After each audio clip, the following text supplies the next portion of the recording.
नमस्कार, मैं भारत शर्मा आप सभी का स्वागत करता हूं हमारे YouTube channel crack fact Z में। हमने अब तक सिलेबस के अकॉर्डिंग अंतरा का जो अध्ययन किया है उसमें हमने सारे के सारे आधुनिक खंड को पढ़ लिया था और यहाँ तक कि पिछली वीडियो में हमने तुलसीदास जो कि प्राचीन खंड के पहले कवि हैं आपके अंतरा में, उनको भी हमने पढ़ लिया था। आज हम अंतरा के द्वितीय प्राचीन कवि को पढ़ेंगे जो कि मलिक मोहम्मद जायसी हैं। इनके सामान्य परिचय को यदि हम जाने तो इनका जन्म सन 1492 में अमेठी उत्तर प्रदेश के जायस गांव में हुआ था, इसीलिए इनको जायसी भी कहा जाता है। ठीक है, और इनका देहावसान सन 1542 ईस्वी में हो गया था, अर्थात इनकी मृत्यु सन 1542 में हो गई थी। और इनके 12 ग्रंथों में बेसिकली इन्होंने 12 ग्रंथों की रचनाएं की थी, लेकिन प्राचीन होने के कारण केवल 7 उपलब्ध होते हैं हमें। ठीक है, जो कि पद्मावत आदि करके 7 इनके ग्रंथों की रचनाएं इन्होंने की थी। अब यहाँ पर ये जो पैराग्राफ हम पढ़ना प्रारंभ करेंगे तो 12 मासा जो इनका काव्य है उसमें इन्होंने एक विरहिणी नायिका जो अपने पति से वियोग को महसूस कर रही है, अपने पति के वियोग में, ठीक है, विरह में, और उस नायिका की 12 महीनों में क्या क्या दशा होती है उस दशा का मार्मिक वर्णन कवि ने यहाँ पर किया है। आप सिंपली एक बात जान ले बच्चे कि हमारे यहाँ जो गिनती होती है महीनों की गणना वो 15-15 दिन करके होती है। ठीक है, और ये 15-15 दिन कैसे होते हैं कि पूर्णिमा से अमावस्या,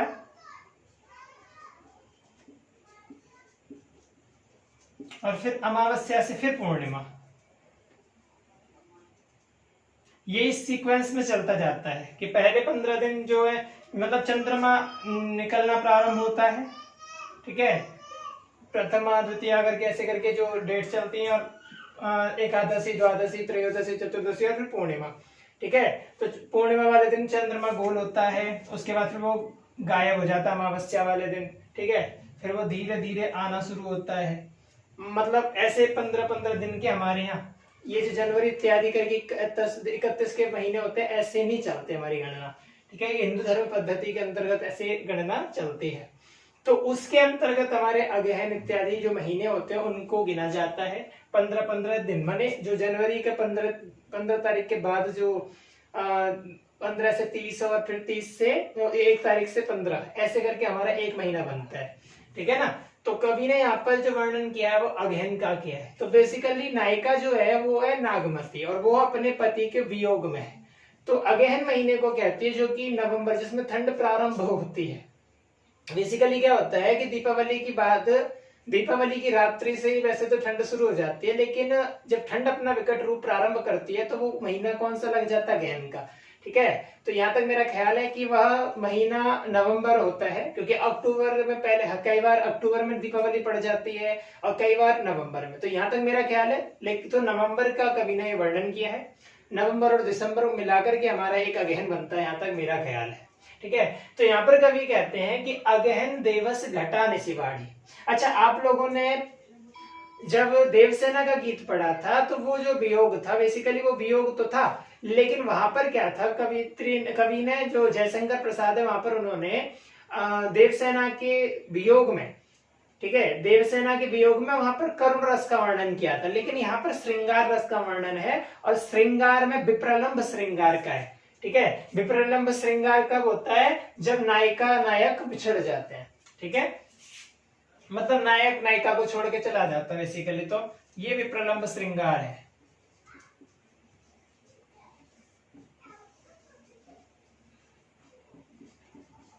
ठीक है, इस रस का यहाँ पर वर्णन है। ठीक है, तो विप्रलंब श्रृंगार रस का वर्णन है। श्रृंगार के 2 भेद हमने पहली वीडियो में ये चीज बात पर चर्चा की थी, जब हमने रस पढ़ाए थे तो वहां पर 2 विषयों को जाना था कि श्रृंगार रस के 2 भेद होते हैं। एक होता है संयोग श्रृंगार और दूसरा होता है विप्रलंब श्रृंगार। संयोग का मतलब मिलना होता है और वियोग का मतलब बिछड़ना। तो यहाँ पर जो कवि ने नायिका का वर्णन किया है, बेसिकली वो अपने प्रियतम से, अपने पति से बिछड़ी हुई है या फिर अब उसका वर्णन यहाँ पर कभी करते हैं। तो कहता है कि अगहन देवस घटा निशिबाड़ी, दूभर दुख सो जाए की मकाड़ी। यहाँ पर भी वही छंद है जो आपको पढ़ने को मिला था भरत राम का प्रेम में। ठीक है, यहाँ पर ये चौपाई छंद है और ये छंद है दोहा। ठीक है, तो यहाँ पर कहते हैं कवि कि अगहन देवस घटा निशिबाड़ी। ठीक है, कि अगहन के महीने में देवस घटा माने दिन घट गए हैं, निशिबाड़ी रात्रियां बढ़ गई हैं, दूभर दुख सो जाई की मिकाड़ी, इसके कारण ठीक है दुख भी दूभर हो गया है, दुर्लभ हो गया है, सहन करना कठिन हो गया है। ऐसे उस दुख को जाई की मिकाड़ी, या प्रश्नवाचक चिन्ह है, कहने का मतलब क्या है कि उस दुख को कैसे काटा जाए, ऐसा विचार कौन कर रहा है? नायिका नागमती करती है और कहते हैं कि अब धनी देवस बिरह भाराती। ठीक है, कहते हैं कि अब धनी बेसिकली क्या होता है कि छोटे दिन हो जाते हैं, तो छोटे दिन होने के बाद तो इसका मतलब क्या है कि दुख जितनी जल्दी चीज खत्म होगी उतना फायदा हमारा होता है ना। तो कहने का मतलब क्या, लेकिन यहाँ पर क्या विपरीत कह रही है कि अब जो दिन छोटे हो गए ना वो भी मानो रात्रियों की मानी भांति। ठीक है, तो वह भी रात्रियों की भांति मुझे बड़े लग रहे हैं। क्यों? क्योंकि वियोग में। ठीक है, अब जब मैंने आपसे कल भी चर्चा की थी कि सामान्य व्यक्ति, जो मैंने पिछली वीडियो बनाई थी उसमें भी मैंने इस बात पर चर्चा की थी कि सामान्यतया व्यक्ति यदि 200 साल जी रहा है, वैसे तो कोई 200 साल जीता नहीं, लेकिन वास्तविकता ये है कि 200 तो बहुत ज्यादा हो जाएगा, सामान्यतः कोई व्यक्ति 70 साल जीने वाला है। ठीक है, लेकिन यदि उसका किसी से जिससे वो अत्यधिक प्रेम करता है और उसके साथ उसका वियोग हो जाता है, तो उसका वियोग होने के बाद क्या होता है कि वह उसकी जो 70 वर्ष की उम्र होने वाली थी वो केवल 50-55 पर सिमट जाता है, यहाँ तक कि वो 33-32 में भी सिमट सकता है। ठीक है, लेकिन यदि वियोग में होगा वो इतना नहीं सहन, अगर वो मन को बस में कर पाए, तो वियोग में जो व्यक्ति होता है ना वो अपने शरीर का पतन जल्दी करवा जाता है। क्योंकि उसको कुछ कभी तो मानसिक स्थिति बदल जाती है, कई बार फांसी लगा लेते हैं कई लोग, कई बार सुसाइड इत्यादि कर लेते हैं, और कई लोग जो जी रहे होते हैं वो घुट घुट के जीते हैं, जिससे मानसिक स्थिति खराब हो जाती है, पागल हो जाते हैं। और कई लोग ऐसे होते हैं जो रोते रहते हैं, रोने से आंसू में उनकी जो है शरीर की ताकत समाप्त होती चली जाती है, जिसकी वजह से भी उनकी जल्दी मृत्यु हो जाती है। ठीक है ना, तो कहने का मतलब क्या है कि दिन भी वियोग में है, तो उसको जो छोटे छोटे दिन भी हो गए हैं, तो वो मानो अब यहाँ पर वो भी उसको बड़े बड़े प्रतीत हो रहे हैं। ठीक है, क्यों? क्योंकि वो दुख में है, वियोग में है, और कहा कि वो उसमें, ठीक है ना, जो रात्रियां हैं वो लंबी होती है, लेकिन वो जो दिन है वो भी उससे रात्रियों की भांति बड़े नजर आ रहे हैं। और कहते हैं कि जरह बिरह जो दीपक बाती, और वो किस प्रकार विरह में उस प्रकार जल रही है जैसे दीपक की बत्ती जलती है। अच्छा, दीपक की बत्ती तो सामान्यतः जलती है, इसका अभिप्राय क्या हो सकता है? तो इसका अभिप्राय किया हुआ कि जिस प्रकार दीपक की बत्ती एकदम जला करके राख नहीं करती, वो धीरे धीरे जलती है, और उसी प्रकार से यह भी विरह में धीरे धीरे जल रही है। एकदम से जलती तो मर जाती, काम खत्म हो जाता, कभी काव्य नहीं लिख पाता। तो कहने का मतलब क्या, उसको पीड़ादायक। आप कभी ठंडा पानी एकदम से डाल दें पूरी बाल्टी ठंडे पानी की, तो आपको ठंड लगेगी नहीं, एकदम से आपका शरीर सुन्न पड़ जाएगा। लेकिन जब आप बूंदे छिड़कोगे तब आपको ज्यादा ठंड लगेगी सर्दियों में, है ना। तो उसी प्रकार से अगर अग्नि भी यदि एक बार कोई जला दे तो जलने में पीड़ा उत्पन्न तो होगी, लेकिन इतनी नहीं होगी। लेकिन जब आपके कोई छाला पड़ जाए जलने से, उसमें अधिक पीड़ा होती है। तो कहता है कि वो उस प्रकार जल रही है वियोग में जैसे कोई धीरे धीरे, मतलब जिस प्रकार धीरे धीरे दीपक की बाती जलती है।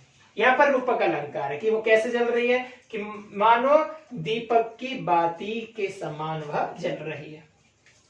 और कहा कि कापा हिया जनावासी हो। ठीक है, जनावा माना जान प्रतीत होता है, जान मतलब जानना नजर आता है। कैसे नजर आता है? जानावा माने जानता हुआ प्रतीत होता है। कैसे? कहा कि कापा हिया, कांपता हुआ। ठीक है, तो कांपता हुआ क्या प्रतीत होता है? तो कहता है कि शीत में मैंने जो हृदय, हिया माने हृदय है, वो कैसा है? कहता है कि कापा हिया जनावा, सीयू माने शीत के कारण मुझे हृदय भी कांपता हुआ सा प्रतीत हो रहा है। अब उस हृदय की जो कपकपाहट है, जो कंपन है, वह कब समाप्त होगी? तो कहती है कि तो पे जाई होई संग पियो, और ये तभी जाएगा कि जब मेरे साथ मेरा प्रियतम होगा, जब मेरे साथ मेरा पिया होगा, जब मेरा साथ मेरा पति होगा।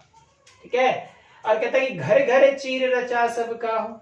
जब किसी को ठंड लग, सर्दियों में बेसिकली होता है क्या है कि आप स्वयं समझदार हैं, इतना बड़ा महान योद्धा कोई संसार में पैदा नहीं हुआ जो सर्दियों में, आजकल तो खैर फैशन का जमाना चल रहा है, पर उस समय में क्या होता था कि चाहे भले ही विद्वान, भले ही ताकतवर व्यक्ति हो, लेकिन वो भी अपने सेहत पर ध्यान रखते थे और गर्म गर्म कपड़ों को पहनना प्रारंभ कर देते थे क्योंकि ठंड बढ़ जाया करती थी। लेकिन आजकल के बच्चे फैशन दिखाने लग जाते हैं कई बार, ठीक है ना। तो कहने का मतलब क्या हुआ, तो यहाँ पर कहता है कि घर घर चीर रचा सबका, ठीक है, कि भाई जो महिलाएं, और ऐसा भी होता है कि महिलाएं क्या करती हैं, श्रृंगार करती हैं। किसके लिए करती है? बेसिकली श्रृंगार केवल उनके लिए करती हैं जो कि उनका अपना होता है। तो मतलब हमारे यहाँ तक कि जब आप कालिदास का कालिदास का आप वो पढ़ेंगे कि कुमार संभव महाकाव्य, तो वहां पर भी इस बात की चर्चा आती है कि हम किसके लिए श्रृंगार करें, कि पार्वती भगवान शिव के लिए श्रृंगार करने की विचार करती हैं कि इससे अपने श्रृंगार से मैं उनको मोह लूंगी। लेकिन जब भगवान शिव कामदेव को भस्म कर देते हैं वहां पर, तो क्या होता है कि पार्वती भी अपने आप को ये भूल जाती है कि श्रृंगार तो किसी काम का नहीं है। तो बेसिकली जो श्रृंगार होता है वो अपने पति के लिए तो करते हैं। तो कहने का मतलब क्या है कि यहाँ पर भी श्रृंगार तो कहती है घर घर चीर रचा सबका हो, कि मेरे मतलब इस समय सब अपने अपने घरों में है और सब अपने अपने घरों में नए नए वस्त्रों को, चीर माने नए नए वस्त्रों को धारण कर रहे हैं, पहन रहे हैं, ठीक है। लेकिन मैं किसके लिए श्रृंगार करूं, मैं किसके लिए नए कपड़े पहनूं? मोर रूप रंग लेगा ना हो, कि मेरा तो जो रूप और रंग है वो मानो मेरे प्रियतम अपने साथ ले गए हैं, ठीक है। इसी बात की चर्चा आपको एक काव्य में कि मोर मन हरि हर लय गेल रे मन अपनो मन गेल करके, आपका जो विद्यापति में पंक्ति आगे आप पढ़ेंगे तो वहां विद्यापति भी कहते कि मोर मन हरि हर लय गेल रे अपनो मन गेल।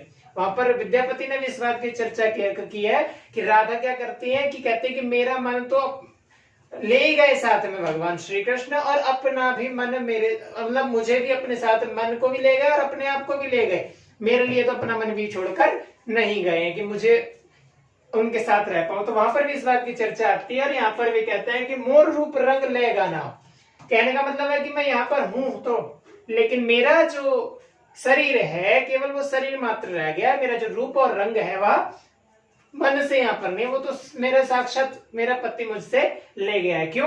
क्योंकि उसके बिना मैं किसके लिए श्रृंगार करूं।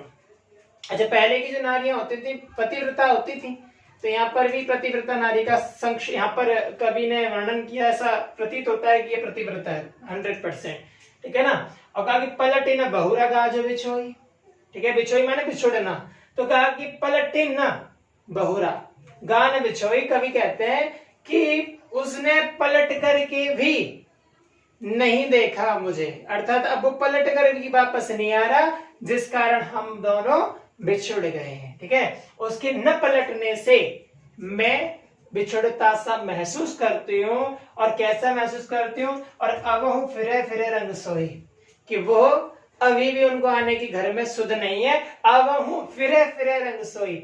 यदि वो वापस आ जाए तो मेरा जो रंग है वो वापस मानो मेरे पास आ जाएगा, लेकिन नहीं, वो तो वहीं फिरे फिरे वहीं पर रह रहे हैं, वहीं फिरे फिरे घूम रहे हैं, ठीक है, जहां पर गए हुए हैं, ठीक है। और कहा कि सियरी अग्नि विरहीन ही जा रहा, ठीक है। सियरी माने शीत से बचने के लिए अग्नि, ठीक है। विरहिनी माने विरहिनी नायिका के ही माने हृदय को जला रही है, ठीक है। कहने का मतलब क्या है कि बेसिकली होता है क्या, आप सभी जानते हो, यहाँ तक कि मेरा ख्याल है सब लोग सर्दियों में हाथों को तापने का प्रयास करते हैं, यहाँ तक कि जो जो मिलता है वो जला लेते हैं, ठीक है। जो बाइक वगैरह इत्यादि का काम करते हैं वो क्या करते हैं कि मोमीलाल जो गाड़ियों से निकलता है उनकी दुकान में बचा रहता है ना, तो उसको भी हाथ जला जला के उससे भी हाथ तापते हैं, ठीक है। तो सर्दियों में बेसिकली जब ज्यादा ठंड पड़ती है ऐसा लोग तब करते हैं, ठीक है। तो सारे के सारे लोग मिलकर करते हैं। तो वहां पर नायिका देखती है कि जो लोग हाथ ताप रहे हैं उनका उस पर क्या प्रभाव पड़ता है, तो वो क्या कहती है कि सियरी अग्नि विरहिन ही जा रहा। कहने का मतलब क्या है कि जो लोग सियरी माने हाथ तापने, शीत से मतलब ठंड से हाथ तापने के लिए जिन्होंने अग्नि चला रखी है ना, उस अग्नि को देख करके मानो क्या हो रहा है कि विरहिनी ही जा रहा, मानो उस विरहिणी नायिका का ये जा रहा माने हृदय जल रहा है, उसको देख देख कर मानो अपना हृदय उसके हृदय में अग्नि जल रही है। और कहा कि सुलग दग्धई भई छारा, कवि कहते हैं कि और वह जो हृदय है वो ऐसे नहीं जल रहा, अग्नि तो है क्योंकि अग्नि तो विद्यमान है वहां, चाहे थोड़ी हो चाहे ज्यादा, अग्नि तो अग्नि होती है, लेकिन वहां पर कहता है कि सुलग सुलग, धीरे धीरे सुलग सुलग कर, जिस प्रकार लकड़ी सुलग सुलग कर धुआं दे देकर जलती है ना, कोयले बनते हैं, उसी प्रकार कहते हैं सुलग सुलग दग्धई वही छारा, और वह विदग्ध रूप से जल रही है, सुलग सुलग करके विदग्ध होकर वह जल रही है, जिससे वह छारा माने राख हो गया है। ठीक है, उसका जो हृदय है वह राख हो रहा है जल जल करके। ठीक है, और कहा कि यह दुख दगध न जाने कंतु, कंतु माने प्रियतम। ठीक है, तो कहा कि यह जो दुख है, ठीक है, ये विदग्ध है, कठिन है, सहन करना इसको अत्यंत कठिन है। विदग्ध ये जो दुख है इसको मेरा प्रियतम नहीं जानता, क्योंकि वो तो मौज उड़ा रहा है। ठीक है, वो तो मस्ती कर रहा है वहां पर। ठीक है ना, तो कहा कि यह दुख दगध न जाने कंतु, कि ये जो मेरा दुख है ना, ये जो विदग्ध दुख है, विरह का रूप जो दुख है, इसको मेरा प्रियतम, मेरा जो पति है वह नहीं जानता। जोवन जरम करे वसमंतु, लेकिन ये जो दुख है, ये जो जलने का जो दुख है ना, ये जो विरह में दुख है, विरह रूपी जो दुख है, ठीक है, ये क्या करता है, कहते जोवन माने यौवन। ठीक है, जब कोई यह पढ़ते हैं हिंदी अवधि में, तो कहा कि यौवन जरम करे वसवंतु, कि मेरे यौवन को जला जला करके वो मानो भस्म कर रहा है। ठीक है, समझ में आ गया जी। तो कहता है कि यौवन जरम करे वसवंतु, कि मेरे यौवन को जला जला कर मानो वह भस्म कर रहा है। क्या? विरह रूपी दुख। अब कहता है कि हमारे यहाँ, मैंने आपको बताया था कि कवि एक प्रतिभा का धनी होता है, और वो जो प्रतिभा का धनी कैसा है कि कोई भी संसार में हमारे यहाँ कार्य कारण भाव, कारण कार्य भाव होता है, कि किसी न किसी कारण से कार्य होता है। तो यहाँ पर जो कवि ने अपना वर्णन किया है उसको भी कार्य कारण भाव से स्थापित कर दिया। बेसिकली जो चीजें होती है नेचुरल, कि उसके पीछे कोई रीजन थोड़ी ना होता है, लेकिन कवि ने उसको रीजन दे दिया कि जो कौवा और जो भंवरा होता है बेसिकली वो काले सामान्यतया होते हैं, लेकिन यहाँ पर कवि ने उस चीज को अपने कार्य, अपने कारण दे दिए हैं कि ये किस कारण से क्योंकि कवि प्रतिभा का धनी होता है। ठीक है ना, कवि ही है जो कुछ की चीजें कर सकता है। मैंने आपको पिछली वीडियो में बताया था कि मोरनी भी, उसके पैर बेसिकली काले होते हैं लेकिन वो रोती नहीं है, लेकिन ये कवि की प्रतिभा है कि वो कुछ भी कर सकता है। ठीक है, क्योंकि आपके वहां पर एक श्लोक आता है यथास्मै रोचते विश्वम में, कि अपारे काव्य संसारे कवि ही रेखा प्रजापति, यथास्मै रोचते विश्वम तथेदम परिवर्तते, कि इस काव्य के अपार संसार में कवि ही एकमात्र अपनी सृष्टि का प्रजापति है, ब्रह्मा है। ठीक है, उसको जैसा रुचता है वह वैसा परिवर्तन उसमें कर देता है। ठीक है ना, तो कहा कि प्रियसम कहे संदेशरा, कि मेरे प्रिय माने प्रिय माने प्रियतम से, कहो संदेशरा, कह देना मेरे संदेश को, ए भवरा ए काग, ए भवरे ए कौवे, मेरे संदेश को मेरे प्रियतम से कह देना। और क्या कहते हैं कि सोधनी विरह जल रह गई, कि तुम्हारी जो प्रियतमा है वह क्या हो गई, विरह में तुम्हारे जल गई है, और उसका धुआं हमें लग गया, तेहिक धुआं हम लग, उसका धुआं हमें लग गया।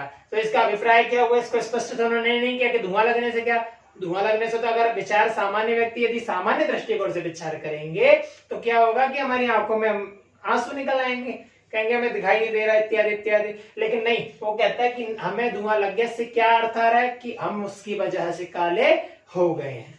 ठीक है, अब यहाँ पर दूवर दुख में अनुप्रास अलंकार है, टिमिकाड़ी इत्यादि में अनुप्रास अलंकार है, जय विरह जो दीपक बाती में रूपक अलंकार है, रूप रंग में अनुप्रास अलंकार है, घर घर पुनरुक्ति प्रकाश अलंकार है, फिरे फिरे में पुनरुक्ति प्रकाश अलंकार है, सुलगी सुलगी में पुनरुक्ति प्रकाश अलंकार है, और जोवन जरम अनुप्रास और दुख दगद में अनुप्रास अलंकार है। ठीक है, अब कवि कहते हैं कि पूस जाड़ थर थर तन कांपा, सूरज जड़ाई लंक दिसी तापा। ठीक है, अब नागमती कहती है अब अगला महीना आ जाता है। ठीक है, इस महीने में क्या होता है कि ठंड और बढ़ जाती है। मेरे पिताजी भी एक कहावत कहते हैं कि पूस घर में घूस, कि मतलब उस समय इतनी ठंड लगती है कि मतलब, और खासकर जब उम्र लोगों की हो जाती है उन व्यक्तियों को भी ज्यादा लगती है। ठीक है, और जो वियोग में होते हैं उनको भी बेसिकली बहुत ठंड लगने लग जाती है। ठीक है, क्योंकि सारा का सारा बेसिकली होना तो ये चाहिए कि जब ध्यान ही पूरा प्रियतम पर होता है तो उन्हें ये महसूस ही नहीं होता कि कौन सा महीना चल रहा है, लेकिन ये पता नहीं किस दृष्टिकोण से यहाँ पर कवि ने वर्णन किया है। ठीक है ना, तो कहता है कि पूस जाड़ थर थर तन कांपा, कहता है कि पूस का जाड़ा, ठीक है। अब उस पूस के महीने में ठंड इतनी बढ़ गई है कि थर थर कांप रहा है, क्या, तन थर थर कांप रहा है। यहां पर पुनरुक्ति प्रकाश अलंकार है, ठीक है, थर थर में। तो कहने का मतलब क्या हुआ कि अब ठंड इतनी अधिक बढ़ गई है कि हमारा जो, मेरा जो नागमती का जो तन है, शरीर है, वह कांप रहा है। और कहा कि सूरज जड़ाई लंक दिसितापा, कि सूर्य भी, सूरज माने सूरज, सूर्य, लंक दिसितापा, ठीक है, कि लंक की दिशा में अर्थात दक्षिण दिशा में चला जाता है। और इसके कारण क्या होता है कि जड़ाई, ठंड लग रही है, ठीक है। अब होता क्या है कि सूरज फटाफट पता भी नहीं चलता दिन में मतलब सर्दियों में क्या होता है, दिन छोटे चुके होते हैं, इसलिए सूरज भी थोड़ी देर के लिए धूप होती है, उसके बाद फटाफट पता नहीं कब चला जाए, वहां पर चला जाता है दक्षिण दिशा में। तो कहने का मतलब है कि सूरज जड़ाई लंक दिसितापा, कि सूरज लंका दिशा जो है दक्षिण दिशा में चला जाता है, जिससे क्या रहता है, कहता है कि जड़ाई, ठंड रह जाती है, मतलब ठंड नहीं जाती, ठीक है ना, कि अब सूरज भी ठंड मिटाने में हमारा सहायक नहीं हो पा रहा है, ठीक है। उसका ताप भी, उसके ताप जितना वो ताप देता है उससे भी ठंडक नहीं जाती है, कप कपी छूटती है। और कहा कि बिरह बाड़ी भा दारुण सी, ठीक है, कहता है कि बिरह बढ़ जाए, बढ़ गए, ठीक है ना, बिरह बढ़ने के कारण, ठीक है, जिस प्रकार बिरह बढ़ गया है, बिरह बढ़ने के कारण ठंड भी कैसा प्रतीत हो रहा है, भा माने भांति, बिरह बढ़ने की भांति ठंड भी बढ़ती हुई प्रतीत हो रही है। कहने का अभिप्राय यह है कि ठंड भी उस प्रकार से बढ़ गई है कि जिस प्रकार मेरे बिरह का दुख बढ़ गया है, उसी प्रकार जो शिव माने शीत है वह भी कठिन भयंकर हो गया है, दारुण माने भयंकर हो गया है। दारुण शब्द होता है, न का प्रयोग किया यहाँ पर, तो कहता है कि दारुण भयंकर हो गया है, ठीक है। जिस दारुण भयंकर, अब उल्टा कर दो कि दारुण भयंकर, शिव माने शीत, ठीक है, उस प्रकार जिस प्रकार भयंकर शीत है उसी प्रकार से मेरा जो विरह है वह भी बढ़ रहा है निरंतर, ठीक है। कपि कपि मरो ले हरि शिव, कांप कांप करके मैं, मरो माने मरी जा रही हूं, ले हरि जीव, कहने का मतलब क्या हुआ कि मैं कांप कांप करके मरी जा रही हूं, अब इस ठंड में कैसे जीऊं, ठीक है। कहने का मतलब क्या हुआ कि ठंड इतनी अधिक हो रही है कि मैं कांप कांप के मरने की गति, मेरी मानो मरने की गति हो रही, मैं मरने की कगार पर आ गई हूँ, मरी जा रही हूँ, ठंड मुझसे सहन नहीं हो रही है। तो कहने का मतलब क्या हुआ कि ले ही हरि जीव, कहने का मतलब क्या है कि यहाँ पर मैं कैसे उस ठंड का सामना करूं, उस ठंड में मैं कैसे जीऊं। कंत कहां हो, यहाँ पर प्रश्नवाचक चिन्ह है अपने आप में, कि कंत माने हे पति। वहां पर लास्ट में पिछले पैराग्राफ की जब आपने पंक्ति पढ़ी थी तो वहां आया था कंतु, और कंतु का सहयोगी वर्ण आया था भसमंतु, ठीक है। तो कंतु का मतलब वहां पर हमने क्या बताया था कि प्रियतम। तो कहता है कि पति, कि हे पतिदेव, कंत कहां हो, हे पति तुम कहां हो, ठीक है। लागो हियरे, मेरे हृदय से आकर के लग जाओ, हियरे माने हृदय से लग जाओ, कि हे कंत, हे पति तुम कहां हो, मेरे हृदय से लग जाओ। पंत अपार सूझ नहीं नियरे, तुम्हारे पास आने के लिए मेरे पास बहुत सारे, वैसे तो बहुत सारे रास्ते हैं, ऐसा तो कोई रास्ता ही नहीं है ना, ऐसा तो कोई जगह ही नहीं है जिसका जहां जाने का कोई रास्ता हो ही ना।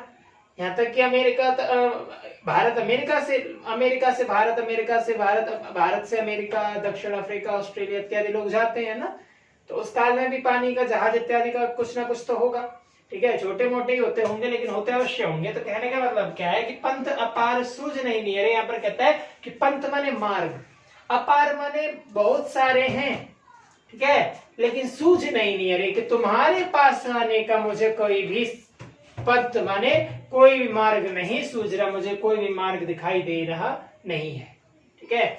और कहा कि सौर सुपैती आवे जूड़ी, तुम्हारे वियोग में ठंड इतनी अधिक लग रही है, तो क्या कहते हैं कि सौर सुपैती, जैसे ही मैं सौर को ओढ़ती हूं, बेसिकली ये सॉल का मतलब सॉल भी ले सकते हैं, रजाई भी ले सकते हैं, ठीक है ना। तो कहा कि सौर सुपैती आवे जोड़ी, कि जैसे ही मैं सॉल को ओढ़ती हूँ या जैसे ही मैं रजाई को ओढ़ती हूँ या फिर जैसे ही मैं कंबल को ओढ़ती हूँ तो आवे जोड़ी एकदम से ठंड लग जाती है। बेसिकली तो जब ज्यादा ठंड होती है तो हम लोगों को भी सभी को रजाई में घुसते ही ठंड लगने लग जाती है, फिर उसके बाद ही तो वो गर्म होती है, ठीक है ना, अपने टेम्परेचर से हमारे। लेकिन यहाँ पर उसने कवि ने इसको क्या रीजन दे दिया, क्या कारण दे दिया कि तुम्हारे वियोग में ऐसा हो रहा है, ठीक है। तो कहा कि सौर सुपैती आवे जोड़ी जानहु सेज हिमंचल जो बूढ़ी, कहता है कि अब सेज माने बिस्तर को, ठीक है, ऐसा और जोड़ी आने के कारण ऐसा प्रतीत हो रहा है, ऐसा जान पड़ता है क्या कि जैसे सेज माने बिस्तर, हिमंचल बूढ़ी। अब जहां पर चूंकि सेज का उल्लेख कर दिया है, ठीक है ना, तो वहां पर अब सौल इत्यादि का कोई शब्द नहीं, अर्थ आएगा ही नहीं। कहने का मतलब है कि सौर का मतलब अब यहाँ पर रजाई हो गया, क्यों, क्योंकि यहाँ पर बिस्तर को कह दिया है। तो कहा कि जानहु सेज हिमंचल बूढ़ी, ठीक है। कहने का मतलब क्या है कि वस्तुतः जानहु सेज हिमंचल बूढ़ी, कहने का मतलब ये हुआ कि जानहु माने जान पड़ता है, प्रतीत होता है, सेज माने बिस्तर, हिमंचल बूढ़ी मानो हिमालय की बर्फ की तरह ठंडा ठंडा, ठीक है। मुझे तुम्हारे बिना ठंड, जब मैं रजाई ओढ़ती हूँ तो मुझे एकदम से ठंड लग जाती है और जूड़ी चढ़ जाती है, मैं कपकपाने लग जाती हूँ। और क्या जान पड़ता है कि जैसे सेज मानो हिमंचल माने बूढ़ी हो गई। अच्छा, हिमंचल जैसी लगती है ना, तो ठीक है, यहाँ पर क्या प्रयोग किया कवि ने कि जान पड़ती है, सेज माने बिस्तर, हिमंचल बूढ़ी माने हिमालय की ठंडी बर्फ की भांति, ठीक है। तो यहाँ पर कौन सा अलंकार हो जाएगा, उपमा अलंकार हो जाएगा, ठीक है। चकई निसी बिछुरे दिन मिला, अब कहती है कि मेरी जो स्थिति है, यथा स्थिति है, वह कैसी है, ठीक है। कैसी है कि चकई, निसी माने रात्रि में, दो पक्षी होते हैं, एक चकवा पक्षी और एक चकवी, जो नर और मादा करके, ठीक है। तो चकवा और चकवी जो पक्षी है वो क्या करते हैं कि रात्रि में तो बिछड़ जाते हैं और दिन में मिल जाते हैं, ठीक है। उनको वरदान ऐसा है, कोई श्राप है या कुछ ऐसी नीति प्राकृतिक, उनका नेचुरली कुछ भगवान ने ऐसा कुछ बनाया है उनको कि रात्रि में वो एक दूसरे को नहीं देख सकते, केवल अपनी आवाज के सहारे एक दूसरे को चिल्ला लेते हैं, ठीक है। लेकिन और दिन में वो मिल जाते, जिस प्रकार चमगादड़ क्या करती है, रात्रि में देखती है, दिन में नहीं देख पाती, सेम उसका विपरीत कर लीजिए, ठीक है। तो चकई और चकवा जो है रात्रि में बिछड़ जाते हैं और दिन के प्रकाश में एक दूसरे को देख पाते हैं, अपने साथ घूमते हैं, ठीक है। तो चकई निसी बिछुरे दिन मिला, कहा कि चकई माने जो पत्नी, वो तो मादा चकवी है, ठीक है, वो निसी माने रात्रि में तो बिछुड़ जाती है, दिन में मिल जाती है, ठीक है। और हो निसी बिरह बारह बिरह कोकिला, लेकिन मैं कैसे हूं, तो कहा कि निसी 12 सर की रात्रि में, दिन और रात्रि में, ठीक है, दिन और रात्रि में, रात्रि और दिन में, निसी और बासर, कहा कि मैं तो 12 महीने बिछड़ी हुई मानो कोकिला के समान हूं, ठीक है। मैं तो 12 महीने बिछड़े हुए कोकिला के, कोयल के समान हूं, जिसका प्रियतम ही नहीं होता, उसे पता ही नहीं चलता कहाँ वो ढूंढती रहती है और कू करती रहती है, ठीक है। तो कहने का मतलब क्या हुआ कि चकई निसी बिछुरे दिन मिला, ठीक है, कि चकई जो है रात्रि में बिछुड़ जाती है और दिन में मिल जाती है, लेकिन मैं क्या हूं, मैं तो बिल्कुल उससे भी विपरीत हूं, मेरा तो कुछ अभी तक मिलन हुआ ही नहीं, मैं तो 12 मास दूर रहती हूँ, ठीक है। और कोयल की भांति चिल्लाती, क्योंकि कोयल का कोई अपना मतलब उसका कोई पक्षी उसका जोड़े के साथ नहीं घूमती वहां। और कहा कि रैनी अकेली साथ नहीं सकी, ये तो सिंपल सी पंक्ति है कि रैनी माने रात्रि अकेली है, रात्रि में मैं अकेली हूं और साथ नहीं सकी, मेरे साथ कोई भी सखी नहीं है, कैसे जीऊं विशो ही पखी, और मैं कैसे जीऊं अकेले पक्षी की भांति, अकेले पंछी की भांति अर्थात कोयल की भांति मैं कैसे अपने जीवन को व्यतीत करूं, ठीक है। विरह सहचान भवे तन चाड़ा, विरह रूपी, यहाँ पर रूपक अलंकार है बच्चे, ठीक है। और जानहु सेज हिमंचल बूढ़ी यहाँ पर हमने प्रयोग किया था, ठीक है। तो जानहु मन ऐसा प्रतीत होता है कि जैसे हिमांचल, ठीक है। तो उपमा यहाँ पर प्रयोग किया है कवि ने। यह हो सकता है उपमा ना हो, उत्प्रेक्षा हो। क्यों? क्योंकि मानो का प्रयोग किया कि मानो कैसा है, ठीक है, उत्प्रेक्षा होगा। गलती सबसे होती है क्योंकि संसार में कोई भी व्यक्ति संपूर्ण नहीं होता, ठीक है ना, और मैं तो हूं ही नहीं, ठीक है। तो उत्प्रेक्षा अलंकार का यहाँ क्योंकि मानो शब्द का प्रयोग किया है कि सेज मानो ऐसी प्रतीत होती है, जैसे कैसे प्रतीत होती है कि जैसे हिमालय की ठंडी ठंडी बर्फ, इसलिए उत्प्रेक्षा अलंकार है वहां। और यहाँ पर रूपक अलंकार है कि बिरह रूपी सहचान माने बाज, कि बिरह रूपी जो बाज है भवें तन चाड़ा, कहा कि बिरह रूपी जो बाज है मेरे तन को धीरे धीरे खाए जा रहा है, ठीक है। तन माने मेरे तन को, चाड़ा माने धीरे खाए जा रहा है, कैसे? धीरे धीरे, सनय सनय, कहा कि बिरह रूपी बाज मेरे तन को खाए जा रहा है।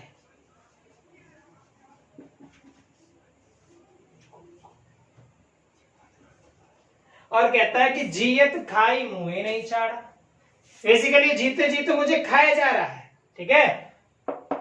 बिरह रूपी बाज, ठीक है। तो बिरह रूपी बाज माने वियोग, और जो वियोग है, वियोग में उसको ऐसा प्रतीत होता है क्योंकि वो उसने, अच्छा वियोग में डायरेक्ट तो कभी नहीं कह सकता ना कि बिरह को बाज, डायरेक्ट तो नहीं बता सकता।